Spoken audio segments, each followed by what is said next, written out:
We begin with France. It is coming to the aid of the government of Mali. The West African country has been besieged by radical Islamist rebels for the past year now. And their advance toward the capital has many people concerned. Our Tim Lister has details. Our choice is peace, but they forced war on us. The words of Mali's interim president Yankunda Traoré Friday as he vowed Islamist extremists would be crushed. He also acknowledged an urgent appeal to France for military help, including airstrikes. For almost a year, radical Islamist factions have tightened their grip on northern Mali. This video from a group called the Al-Sahara Media Foundation and provided by Site Intelligence shows they're well armed by local standards. It features comments from the leader of Al-Qaeda in the Islamic Maghreb. He warns the French, if you want war, then we will answer your call and the Sahara will be a graveyard for your soldiers and an end to your money. Mali's weak government and ill-equipped army has been powerless to dislodge the militants.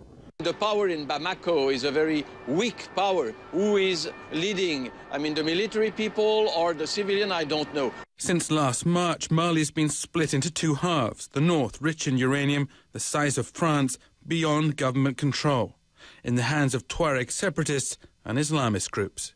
This week, Islamist fighters seized the town of Kona on the main road south, briefly putting them within striking distance of the important town of Mopti at its airport, 600 kilometers from the capital, Bamako. Mali's defense ministry says its forces retook Kona Friday, but people in Bamako want more help. I think that Islamists must be stopped with the aid of the international community, because they will not stop either here, in Bamako, or even in Mali. It's the region next, and then Europe, and then the rest of the world that they will try to attack. So we ask the international community to come and help our people. France is determined to stop the Islamists, but anxious not to be seen as the colonial power returning. I have decided that France will respond alongside our African partners to the request of the Malian authorities. It will do it strictly within the framework of the United Nations Security Council resolutions, and it will be ready to stop the terrorists' offensive if it were to pursue. As for U.S. involvement, the State Department won't be drawn.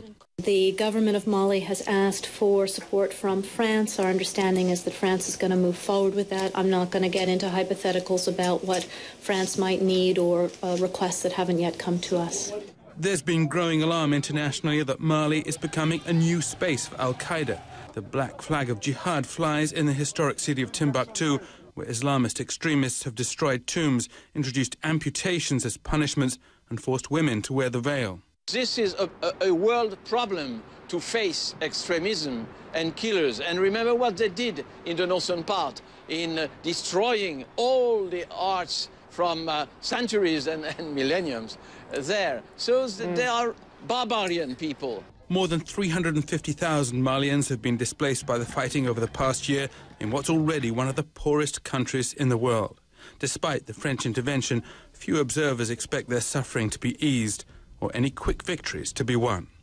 Tim Lister, CNN, Atlanta.